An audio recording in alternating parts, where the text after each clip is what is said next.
Saudação fraternal a todos e que a paz do nosso Mestre Jesus seja com cada um de nós.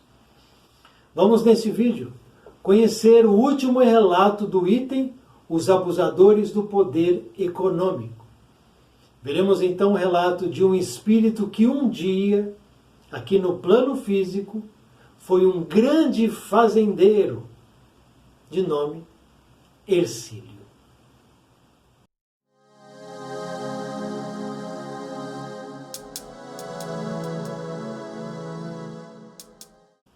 A riqueza material é um fardo que poucos conseguem carregar com sucesso.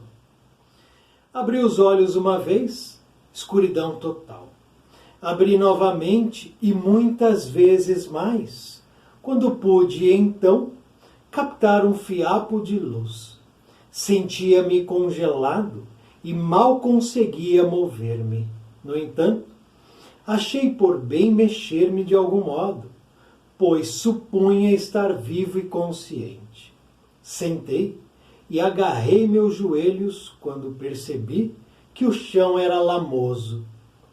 Nunca tive nojo disso, pois sempre fui fazendeiro e currais eram meu ponto de parada obrigatório quase todos os dias.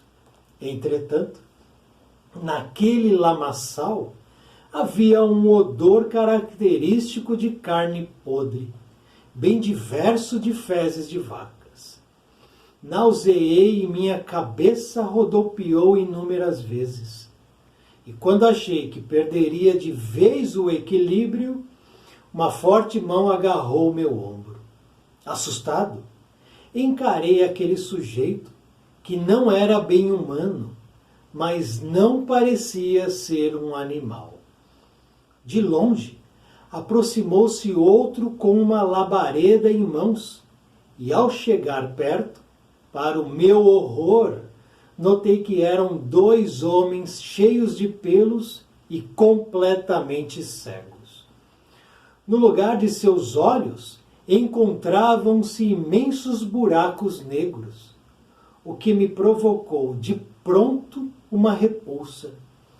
Ao que aquela criatura percebeu e me disse: acostume-se, somos assim neste buraco do inferno.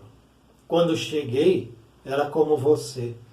Ainda tinha olhos e poucos pelos no corpo. Agora, pareço um urso cego. E risos histéricos ecoaram.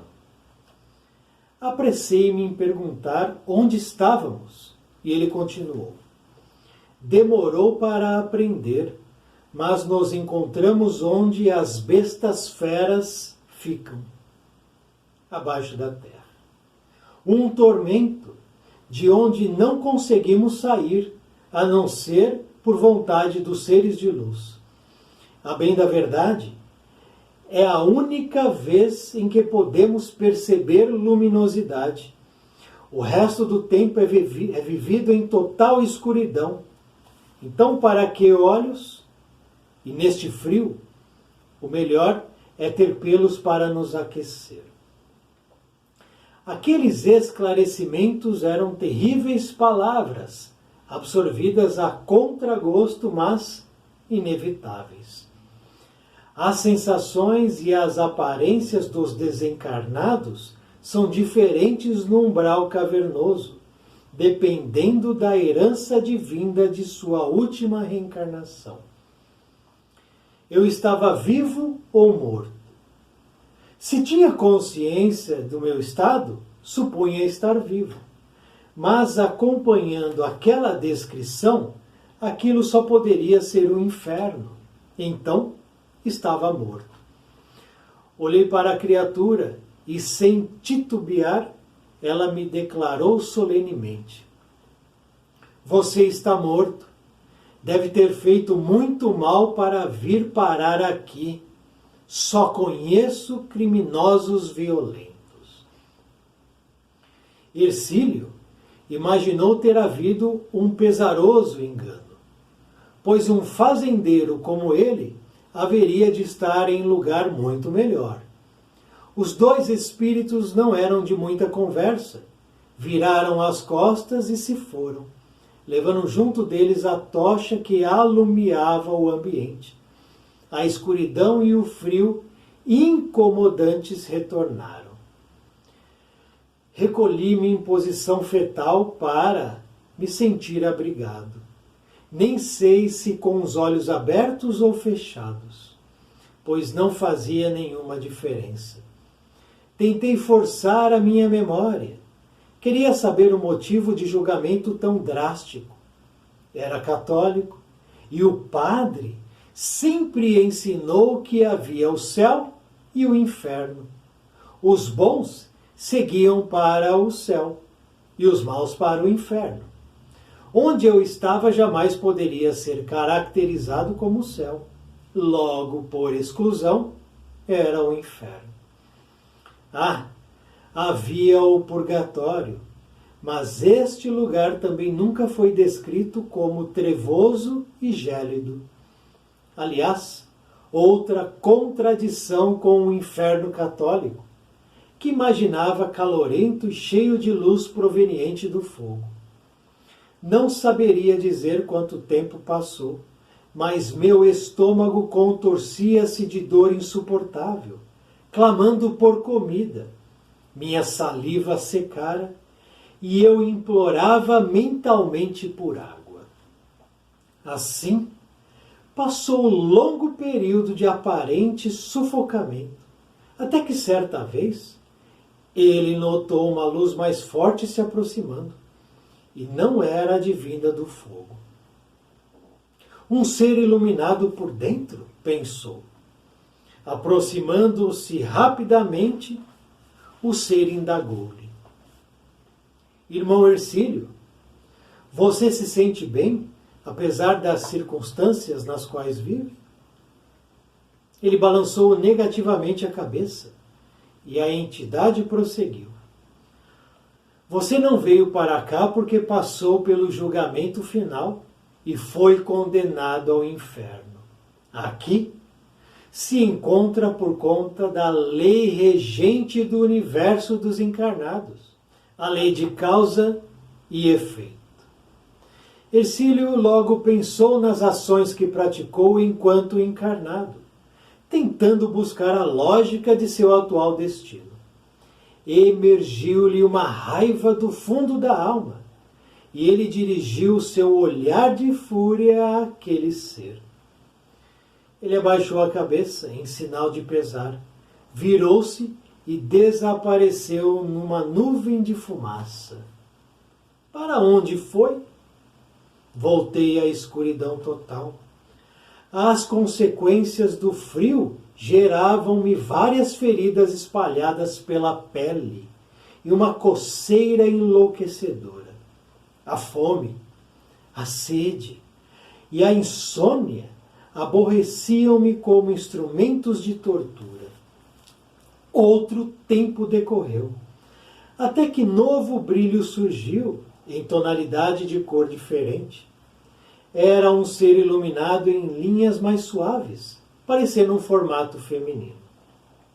E com voz muito suave perguntou-lhe: Meu irmão Hercílio, gostaria que eu o ajudasse a conhecer um pouco do seu passado e a passagem como fazendeiro pela crosta terrena?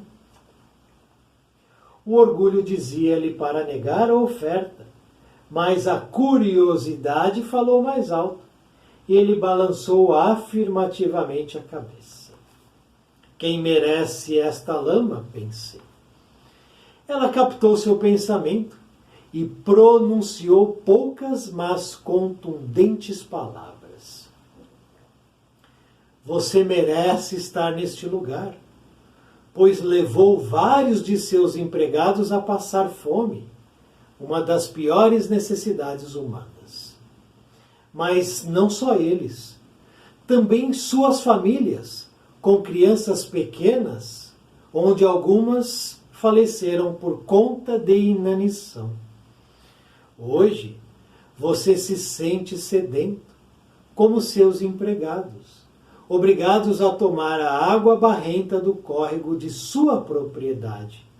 e de onde vieram doenças que levaram para o mundo espiritual muitos deles.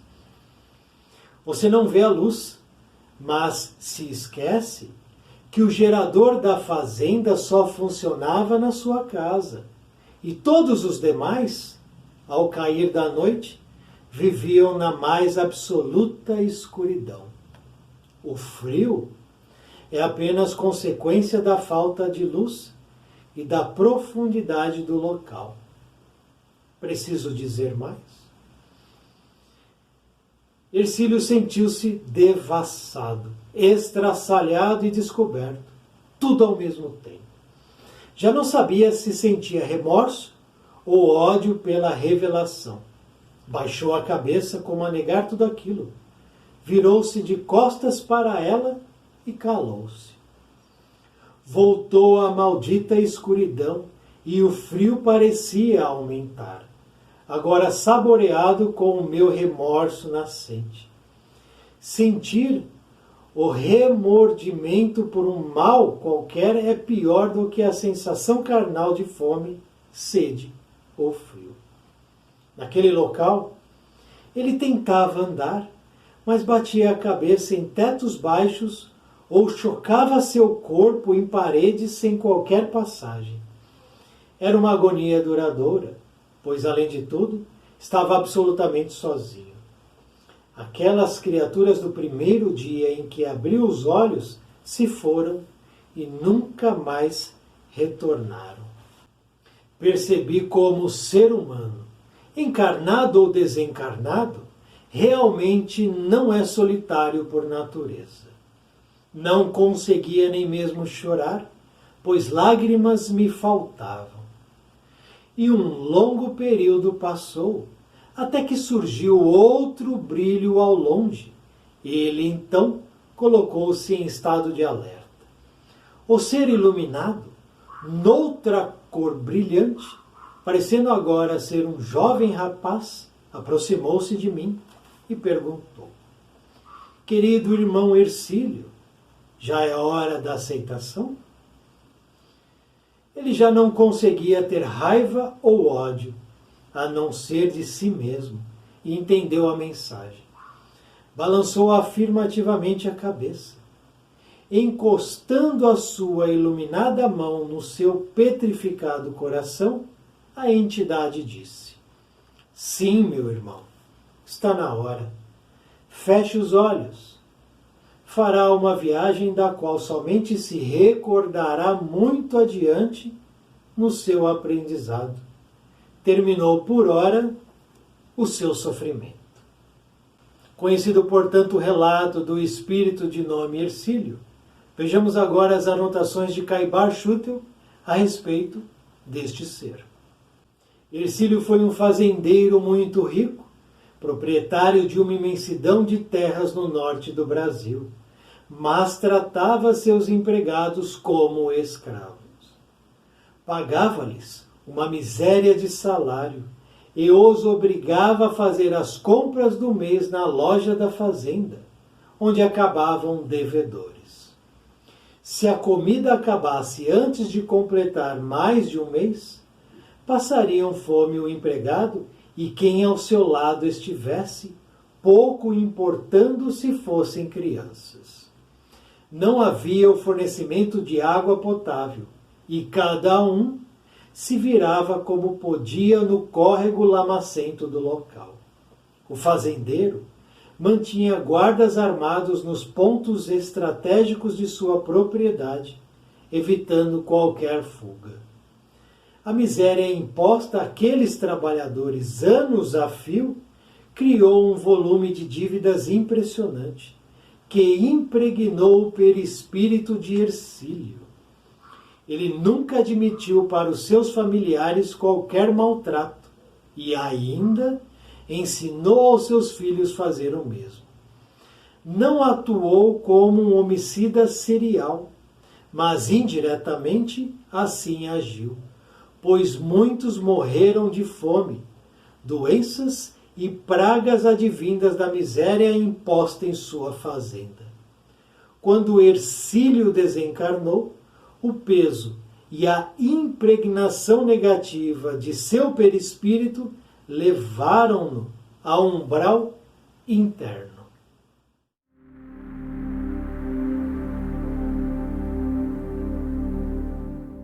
Com este relato, portanto, estamos encerrando o capítulo número 7 de título Relatos de Habitantes do Umbral Cavernoso. Relato de Hercílio é o último. E assim como Henrico, que estudamos seu caso no vídeo anterior deste livro, Hercílio também foi um abusador do poder econômico. Porque foi concedido a Hercílio uma experiência reencarnatória onde ele teria dinheiro, poder econômico. E a partir daí ocorreria a aferição.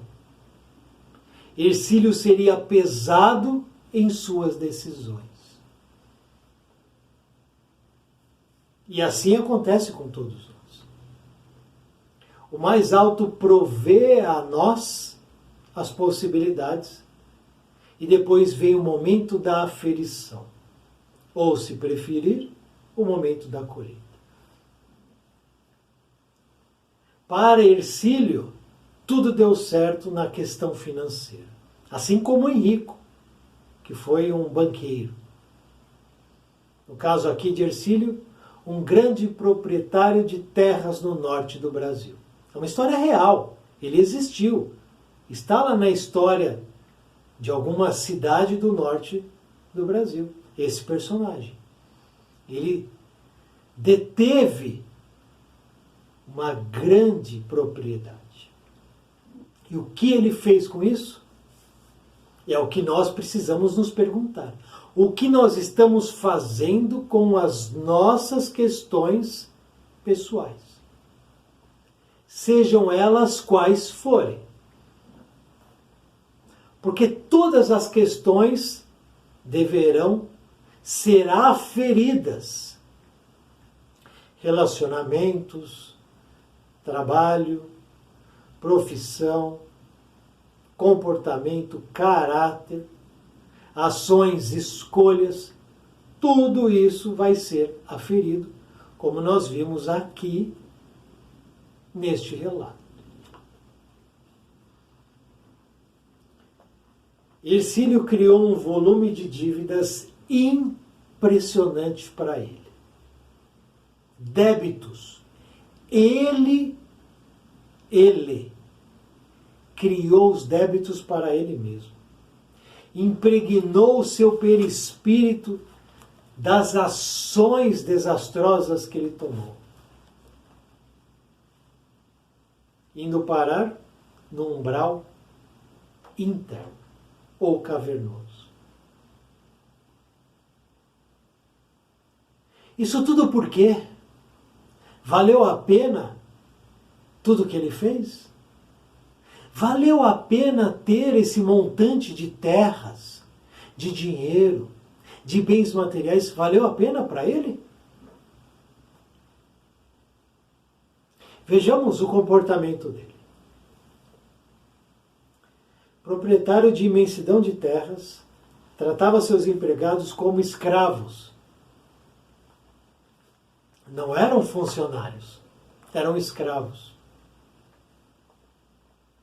Pagava-lhes uma miséria de salário. E vejamos a perversidade do ser humano. Vejamos, coisa dantesca. Pagava-lhes uma miséria de salário e obrigava seus funcionários a realizar as compras do mês na loja da fazenda. Então ele tomava de volta o dinheiro que ele dava.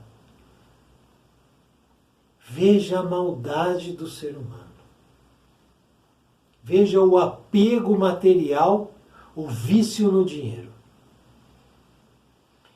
Ele constituiu uma loja e obrigava o seu funcionário a comprar da loja o que ele necessitava. O dinheiro que ele dava voltava para ele. é um abusador do poder econômico. E nós vemos isso hoje em dia. Os que não são abusadores desejam ser, porque a corrida pelo ouro, pelo dinheiro continua. Continua. Dentro das casas, nos apartamentos, em qualquer lugar, vamos encontrar pessoas correndo atrás do dinheiro. E é o que ele sempre fez aqui, nessa reencarnação, nessa experiência. Correu atrás do dinheiro. Mas além disso, ele agia com brutalidade, com requintes de crueldade. Porque esse foi um espírito cruel, metódico, malvado. Se a comida acabasse antes de completar um mês, a comida, não tem mais comida, acabou. Passariam fome o empregado e quem estivesse ao seu lado. Para ele pouco importava. E aí voltemos quando o espírito, que aqui diz ser de luz, um trabalhador, aqui no caso uma trabalhadora diz para ele: você merece estar nesse lugar porque levou vários de seus empregados a passar fome. Uma das piores necessidades humanas. Mas não só eles passaram fome, suas famílias também passaram. E por conta disso, crianças pequenas desencarnaram por conta da falta de alimentação, por conta da inanição. Ele construiu esse débito, ele adquiriu esse débito porque ele quis. Porque ele não foi um homem justo. Ele não usou a fortuna dele, e nós veremos aqui, no Evangelho segundo o Espiritismo, a questão da fortuna. E veremos aqui no Livro dos Espíritos o que é a justiça. Ele não agiu com justiça. Ele foi injusto. Ele fez com que as pessoas passassem fome, com que as crianças morressem de fome. Enquanto na casa dele não havia a fome. Hoje nós temos esta realidade sendo vivenciada aqui no nosso país? Pergunto a você. Existem fazendas, fazendeiros, patrões que tratam trabalhadores como escravos? Sim ou não? Porque eu tenho lido, muitas vezes nos noticiários jornalísticos, pessoas sendo resgatadas em situações análogas à escravidão. Seja no apartamento, no bairro paulistano ou carioca, seja na grande fazenda em Goiás, Mato Grosso ou na região do sul deste país. Então o que a gente observa é que esta realidade aqui imposta, criada por Hercílio, ainda existe. E não me surpreenderia se um desses resgatados em situação análoga à escravidão seja Hercílio reencarnado, vivendo o papel contrário, o papel trocado, o papel daquele que é escravizado. Porque aqui no umbral cavernoso, ele sente, ele passa por tudo o que ele fez os outros passarem. Lei de causa e efeito. Ele sente na pele o que é sentir fome, sede e frio, entre outras coisas. Porque temos a escuridão também. Temos o medo, temos a raiva, temos o ódio, tudo que ele fez os outros passarem. Alguns espíritos que sofreram na mão dele o perdoaram. Outros não. Não perdoo, quero vingança. Por que eles querem vingança? Porque eles sofreram. Por que eles sofreram? Porque alguém impôs a eles um tratamento injusto, que nunca esteve pautado pela justiça de Deus. E o que é justiça para você? Vamos lá. O que é justiça? É o tribunal que julga? São os juízes? Justiça é o compêndio de leis que organiza a sociedade brasileira? O que é justiça? A nossa Constituição seria então a justiça? O que é justiça? Porque eu preciso saber o que é justiça. Ou eu não sei. Ou eu estou aqui com 30, 20, 40, 18, 60 anos e não sei o que é justiça. Então vejamos. Livro dos Espíritos, capítulo 11, Lei de Justiça, de Amor e de Caridade. Questão 875. Pergunta: como se pode definir a justiça? Interrogação. Como definir a justiça? Resposta: a justiça consiste no respeito aos direitos de cada um. Ponto. Difícil, né? A justiça consiste no respeito aos direitos, no plural. Plural. Os direitos de cada um. Você tem direitos, mas você tem deveres. Eu tenho direitos, mas tenho deveres. Pergunto: Hercílio respeitou os direitos daqueles que estavam abaixo dele? Que não tiveram a fortuna em suas mãos? Que tiveram que vivenciar o papel do empregado? Ele respeitou? A consequência vem. No vídeo anterior, Henrico respeitou os direitos dos outros? Não. Então nós temos a lei de causa e efeito, ou de plantio e colheita.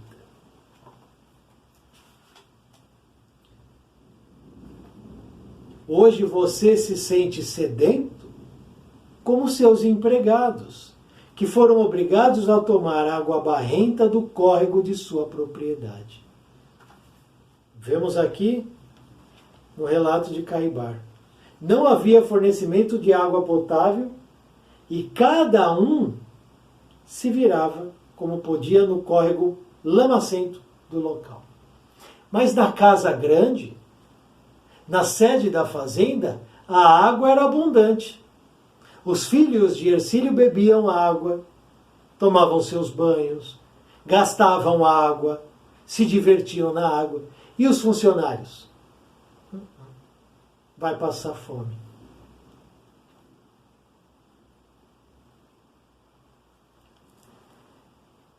Da falta de água potável, vieram doenças que levaram muitos para o plano espiritual.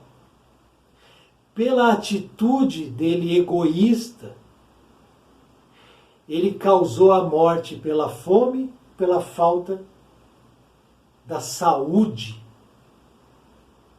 que a água potável poderia prover aos seus funcionários. Ele não era dono de ninguém, eram funcionários.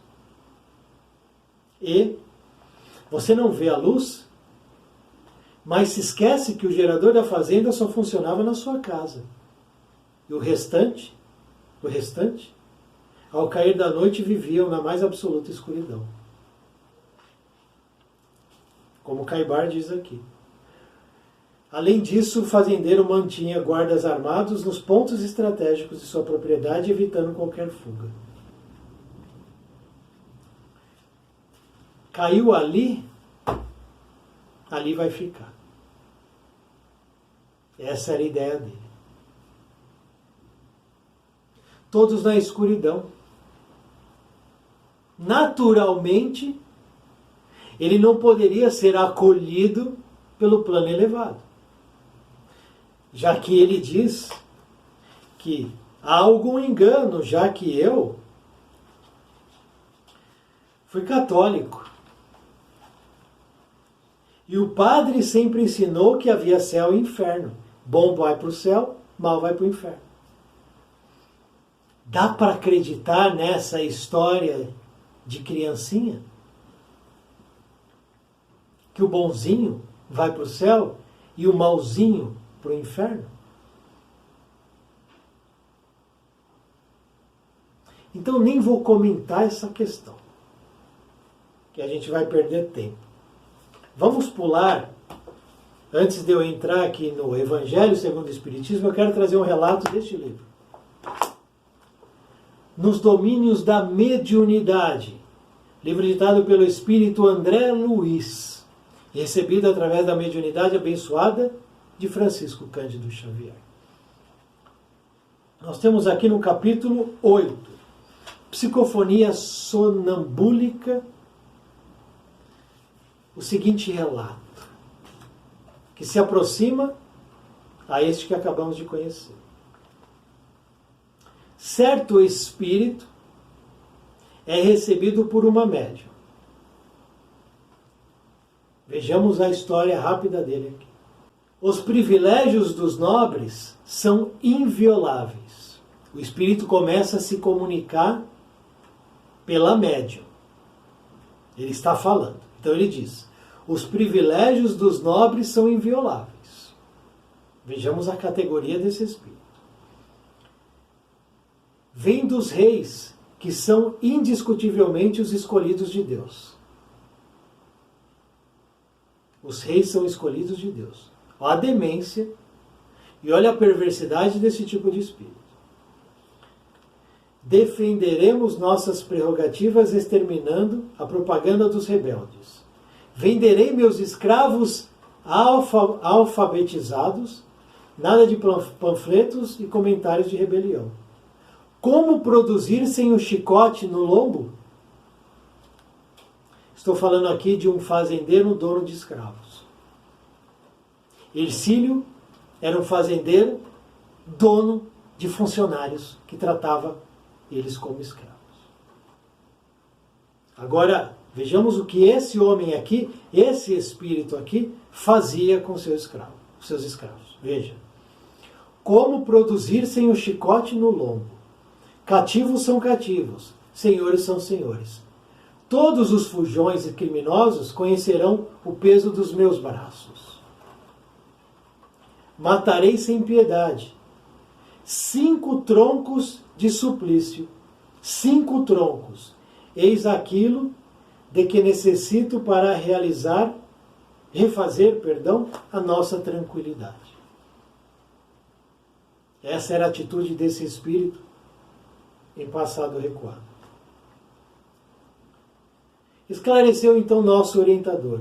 Esse espírito foi um fazendeiro desumano. Desencarnou nos últimos séculos do século XVIII. Mas ainda conserva mais de um século na mente, a mente estagnada na concha do próprio egoísmo. Nada percebe por enquanto, senão os quadros inferiores criados por ele mesmo, constando de escravos, dinheiro e lucros da antiga propriedade rural em que enterrou o pensamento, convertendo-se hoje em vampiro inconsciente de almas reencarnadas que lhe foram queridas no Brasil colonial. Com todo o respeito que devemos à fraternidade, podemos dizer que ele nada mais fora que desapiedado algoz dos infortunados cativos que lhe caíam sob o guante de ferro. Não é isso que Ercílio foi aqui, com relação aos funcionários dele? Um algoz desapiedado dos infortunados funcionários que lhe caíam sob o guante do ferro. A história se repete. Séculos distintos, personagens distintos, localidades distintas. A ação é a mesma. Injustiça humana. detentor de vastíssimo latifúndio, possuía consigo larga legião de servidores que lhe conheceram de perto a tirania e a perversidade. Tirania e perversidade. Acabamos de ver isso aqui com Hercílio. Tirania e perversidade. Odiava os trabalhadores que lhe fugiam às garras. Olha o que ele fazia com os trabalhadores agora. E quando conseguia arrebatá-los ao quilombo, quando ele conseguia recuperar, não somente os algemava aos troncos de martírio, mas queimava-lhes os olhos, reduzindo-os à cegueira, para escarmento das senzalas. Alguns dos raros quilombas que resistiam à morte eram sentenciados depois de cegos às mandíbulas de cães bravios, de cuja sanha não conseguiam escapar. Com semelhante sistema de repressão, instalou o terror em derredor de seus passos, granjeando então fama e riqueza. Contudo, veio a jornada inevitável do túmulo, e nessa nova fase, não encontrou senão desafetos a se levantarem junto dele na feição de temíveis perseguidores. Muitas vítimas, de alma branda, lhe haviam desculpado as ofensas, mas outras não conseguiram a força para o perdão espontâneo, e converteram-se em vingadores do passado, a lhe acumularem o espírito de aflitivo pavor. E eu paro aqui essa narrativa do livro Domínios, nos domínios da mediunidade. Para a gente entender a questão do poder econômico do dinheiro, tratado aqui, no livro O Evangelho segundo o Espiritismo. Capítulo 17. Não se pode servir a Deus e a Mamon. Vejamos aqui no item 7. A riqueza, sem dúvida, é uma prova muito difícil, mais perigosa que a miséria pelos seus arrastamentos, pelas suas tentações e pela fascinação que dá e exerce sobre o homem. Exatamente o que nos diz aqui Caibar Schutel, logo no início da narrativa de Hercílio. Ele diz o seguinte: a riqueza material é um fardo que poucos conseguem carregar com sucesso. Ele exerce, o poder, a riqueza exerce arrastamento, tentação e fascinação. É o excitante supremo do orgulho. Excitante supremo do orgulho, do egoísmo e da vida sensual. É o laço mais poderoso que liga o homem à terra e o afasta de Deus, afasta seus pensamentos do céu. E ainda, a fortuna é meio de prová-lo moralmente. Lembremos o que é justiça. Mas, como ao mesmo tempo, é um poderoso meio de ação para o progresso. Hercílio, aqui nessa história, se tivesse utilizado seu dinheiro, seu poder, para auxiliar os empregados, para auxiliar as famílias, as crianças dos empregados, para que todos crescessem, tivessem uma vida minimamente decente, com certo conforto, progredissem, prosperassem, Hercílio seria recebido por espíritos iluminados, porque ele teria sido um poderoso meio de ação para o progresso dos outros que não detinham dinheiro, nem poder. Então ele poderia ajudar ou atrapalhar, auxiliar ou agredir. Ele optou sempre pela sombra, pela treva. Deus não quer que a fortuna, o poder, fique muito tempo improdutiva. Por isso, a desloca incessantemente. A fortuna que hoje está em determinado local será deslocada para outro. Os países poderosos do passado deixaram de ser poderosos. E novos países começaram a assumir o protagonismo. Assim também é na vida pessoal. O rico e poderoso de hoje será o miserável de amanhã se ele não souber usar o que ele tem nas mãos. Deus a desloca incessantemente. Cada um deve possuí-la para experimentar servir-se dela e provar o uso que dela sabe fazer. Então Hercílio teve a chance dele. Teve a chance de provar o que ele poderia fazer com o poder nas mãos. Poder econômico, financeiro. Deu no que deu. Tragédia. Mas sempre há lições a serem tiradas de todas as histórias. Já que aqueles que foram empregados / escravos de Hercílio, acredite, foram poderosos do passado. Que trocaram de papel. Que passaram pelas agruras para dilapidar os equívocos adquiridos.